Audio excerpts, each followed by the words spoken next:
Hello and welcome to Studio 415. On today's show, you will hear why most clubs aren't meeting at CHS, and you'll hear about a few that are. You'll see one Studio 415 reporter go on a search for ghosts, and we'll find out if he encountered any. And you'll hear about the upcoming Carol Fall Musical. All that and more, coming up next.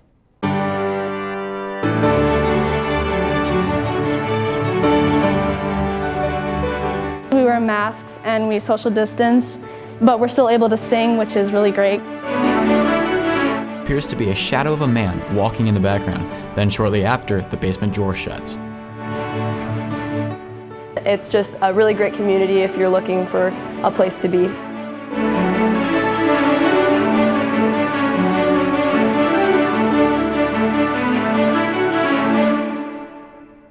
Welcome to Studio 415. I'm Brendan Mullet.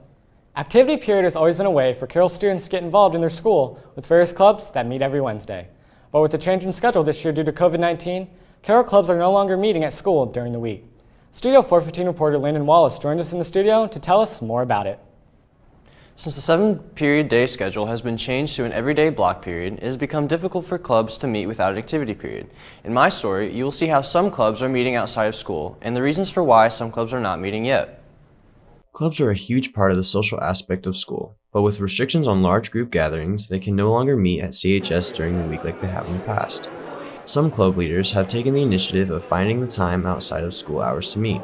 Chargers Fighting Cancer President Julia Wirsema is currently trying to find ways to get new students more involved, but it has been difficult because they do not have a specific place to meet. I think just because of COVID and everything, we haven't been able to do a lot with the different students, so there hasn't been a lot of involvement, but we are still trying to work towards different ways where we can meet as a whole to get more of that club involvement. Although Chargers Fighting Cancer Club have been meeting on Google Meets, Wirsema still believes in meeting outside of school because of the positive impact they have on the cancer community. One thing that I definitely think would be important for Chargers Fighting Cancer Club to meet is because we are a club that raises money for such a huge cause, and so I think that we should still try and keep that going this year while still raising money. Other clubs, such as the FCA, have been meeting outside of school, but instead of meeting on Google Meets, they are able to meet in person.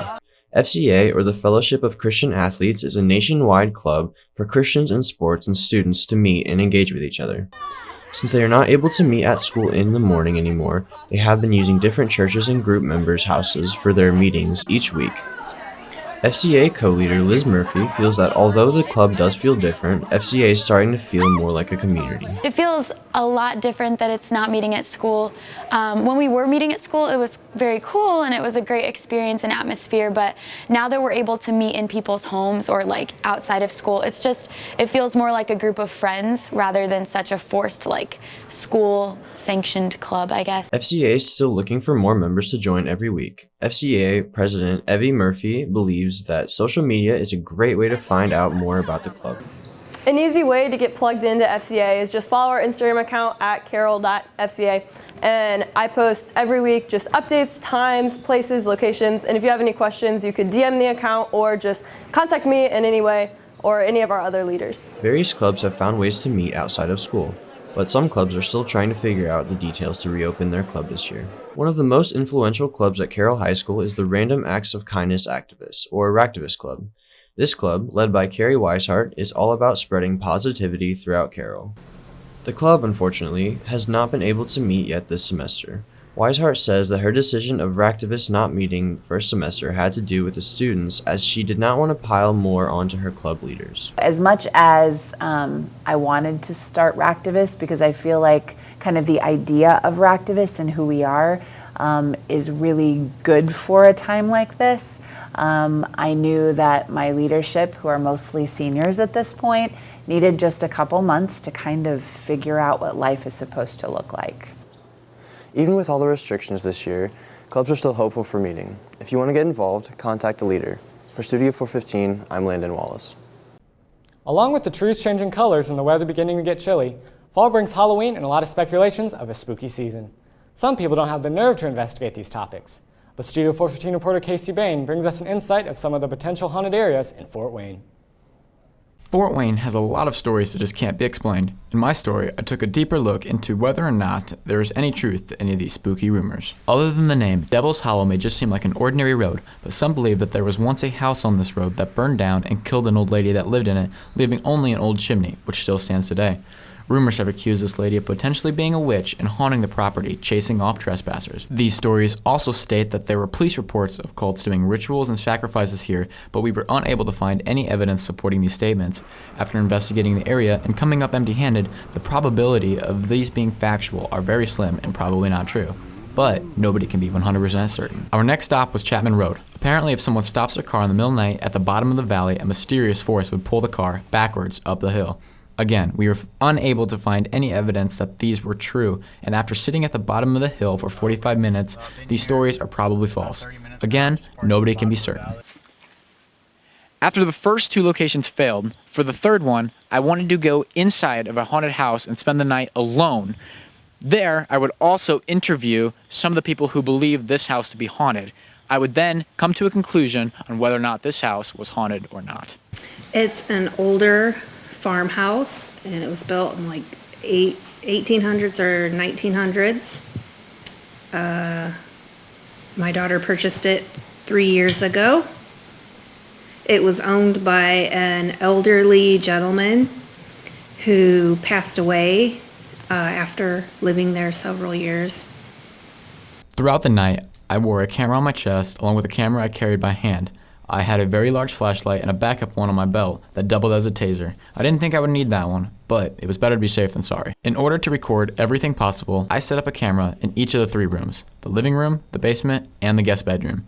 I started my investigation in the living room, where a piece of furniture seemed to have a mind of its own.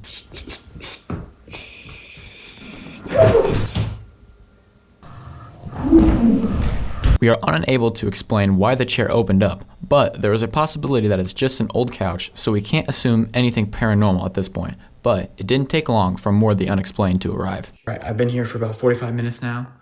Nothing's happened yet, nothing really that spooky. We're gonna probably check in the other rooms here pretty soon. After reviewing the footage, we were able to pinpoint what appears to be a shadow of a man walking in the background. Then shortly after, the basement drawer shuts. Again, I am in the house alone. I decided that this would be a good time to take the investigation to the basement. After spending some time in the lower section of the house, I came up empty-handed and decided enough was enough. Next, I moved into the third location, the guest bedroom. After observing the room for some time, I found nothing out of the ordinary, but it was the unexplained outside of the house that caught my attention. Dogs are... Oh, shoot. What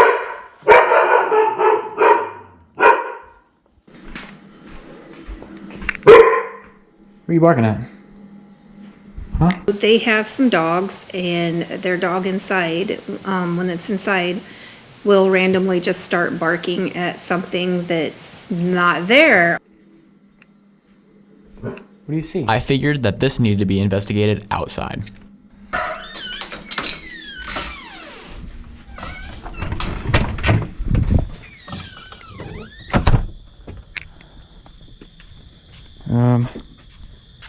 I don't know what you can see, but we're gonna go in the woods now because the dogs were barking at something. Oh my, what is that?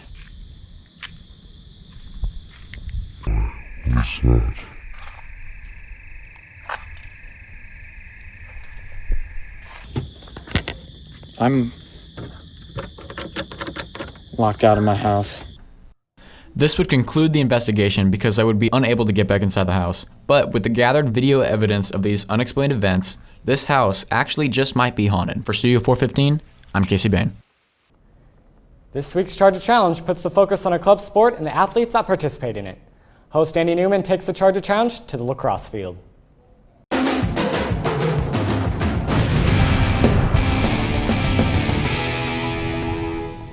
Welcome to Season 3, Week 7 of the Charger Challenge. I'm your host, Andy Newman, and today we're going to have 2 contestants doing 3 lacrosse challenges, all to win Studio 415 Cup 3. God. I tried. I'm Sam Aker. I went to Yale River Elementary School, and I'm going to win because I'm a cruise brain. Hi, I'm Jared Zollinger, and I went to Yale River Elementary School, and I'm probably not going to win today. For challenge 1, contestants have 3 different shots that they have to make. If they make it in, it's 5 points. If they make it on the crossbar, it's 10. Whoever has the most points after 3 different challenges wins the Studio 415 Cup. Let's go.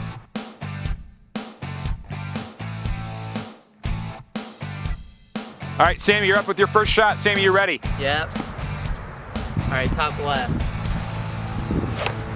Oh, that is in the middle. That is not at all where it was. It is still a shot. That is still 5 points for Sammy. All right, Jared up with his first shot. Jared, you ready? I am. Go right ahead. Top left again. Going for the top left. Oh, no, the exact same spot as Sammy. That is still 5 points. Sammy's up with his second shot. Sammy, you ready? Yep. Go right ahead. Top right. Sammy with his second. Top right, he's aiming for. Oh, that was the top right. That's 5 points for Sammy. All right, Jarrett, go right ahead for your second shot. We're going top right. Top right for Jarrett. Oh, that is in the middle again. Still 5 points for Jarrett. We are tied 10-10.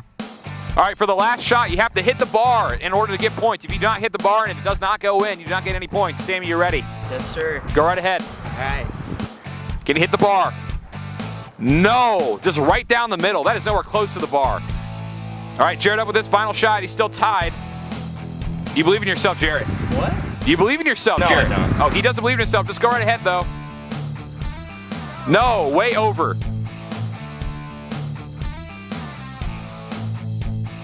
All right, the contestants will have the long shot. They have each one ball. The closest to the goal wins 15 points in this round. Jarrett, you ready? Yeah. Go right ahead. Jarrett with his long ball. Please don't hit the camera. It's a bouncing. It has gone all the way to the cage. That is way far away from the goal. It has hit the cage. Sammy's up with his. Sammy, you ready? I don't Yep. want to land it. Go right ahead, Sammy. He's gonna hit it. See if it's a little bit closer than Jarrett's. Let's see if it gets in the goal. That is a long ball. It looks like it's going to be closer than Jarrett's. We will have to see. I'm going to say Sammy just won this one. I don't know. I threw mine further. Pretty That close. sucks, dude. I don't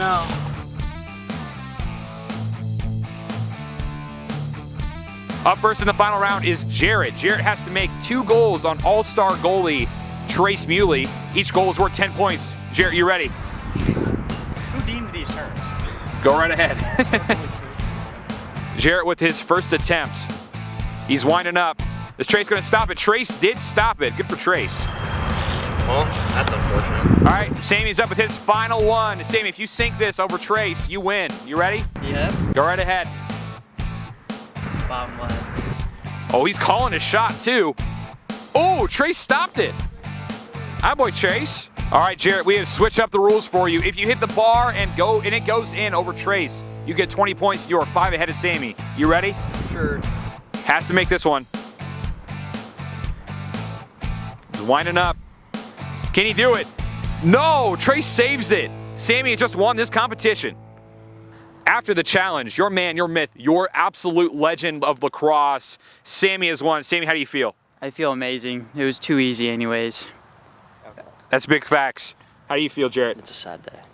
It is a sad day for me not to make this. Take it. I'm totally making this. No! Dang it! That looked like Sammy's shots. Charger challenge!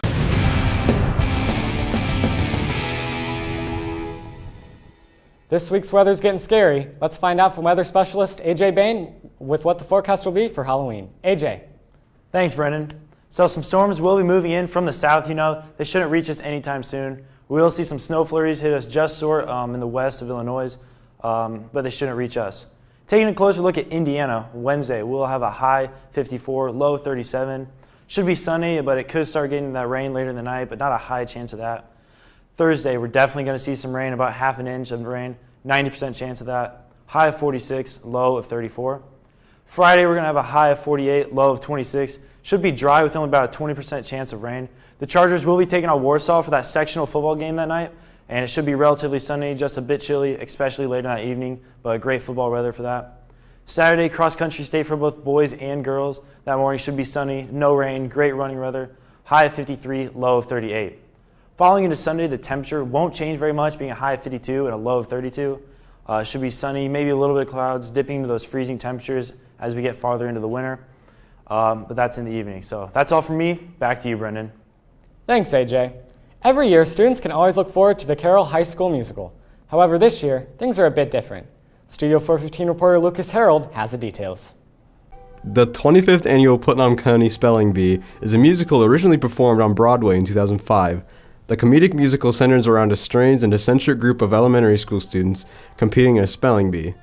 A few audience members will be invited on stage to compete in the bee alongside cast members, who will improvise lines to include them in the experience. While the Carroll musicals typically call for a large cast, Spelling Bee's cast consists of only 9 students.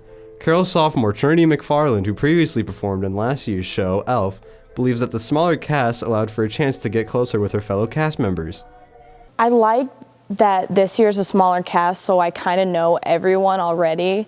Last year there was so many seniors I didn't really get to touch base with, so it's a lot nicer this year. Freshman Trey McFarland is new to Carroll and the Carroll Theater program. Despite COVID restrictions, McFarland is having a positive experience with his first musical. It's been really fun to hang out with all of the cast members in this musical. It's so fun. COVID-19 restrictions have also changed how rehearsals operate. These restrictions are also partially the reason they decided to keep the cast smaller this year. The cast members sit several feet apart from each other while singing and limit close interactions as much as possible. Choir teacher and musical director Jill Duran says she's taking every precaution to ensure students' safety during this production. As we rehearse, we're singing with masks. As we move into doing choreography and even staging, we'll be rehearsing in masks. Tickets for the musical can be ordered at chspac.ludus.com. Audience members will be given a seat reserved in the large auditorium, safely distanced from other audience members. The show runs from November 19th to the 22nd. Get your tickets fast because it's first come, first serve. For Studio 415, I'm Lucas Harold. Many Carroll students participate in after-school activities such as athletics or clubs. However, one group of students in particular are exploring the world of music together. Studio 415 reporter Gabby Beeman takes a closer look at the local band that are looking to make it big. The band was formed from 5 friends who shared the same unique taste in music. While all of them are self-taught, they work together to improve their sound and chemistry. Their band is known as Molech, and they've recently been growing their audience and fan base with performances at local venues, as well as publishing their music on large streaming platforms. Drummer Lucas West and bass player Harry Garcia feel that their most recent extended play album, called Needle Park, is a good way for them to get their music out to a broader audience and to inspire others. I think it's pretty cool just that we're on streaming services and stuff, sort of like Apple Music and Spotify. It's cool that maybe people in just other states that don't even have a clue who I actually am can kind of hear the stuff that I produce with me and my best friends. It's pretty dope. I listen to a bunch of other people, so I feel like if I can inspire someone else, that would be pretty great. I think the 5 songs that we chose for our EP fit pretty well, and I think we've definitely gotten some good feedback since it released. Alongside of recording music, Molech performs their music live at local venues like the Muse on Main and the Vibes venue. They try to perform as often as they can, although due to the coronavirus pandemic, it has been more challenging to find performances. We try to get out every weekend, but because of Corona, it's been every 4 weeks. Being a high school band, members of Molech plan to keep on playing together throughout high school. Although their personal plans differ, the band plans to stay together after graduating, with some of its members planning to pursue this as a full-time career. Guitar player Louis Pearl and drummer Lucas West plan on continuing to be part of the music scene in the future, as well as building on their personal careers. I would say for the rest of high school, we'll probably continue to play local shows, and then eventually, once we get a bigger fan base and maybe some of the regulations for COVID kind of die off, we'll probably start playing out-of-state shows. Maybe at some point before we get out of high school, we could possibly go on a small tour. I'm about to start something up, but I've been working with other musicians, and I'm gonna try and do a lot of that stuff. If you're interested in hearing more about Molech, you can check out their newest EP, Needle Park, on sites like Apple Music and Spotify. If you're interested in going to a show, they post their upcoming shows on their Instagram, @Molech_band. For Studio 415, I'm Gabby Beeman. That's all we have today. Thanks for watching. If there's a story you'd like us to cover, please let us know. For all of us here at Studio 415, have a great week, Carol. Some friendly smiles walk the halls with me. Studio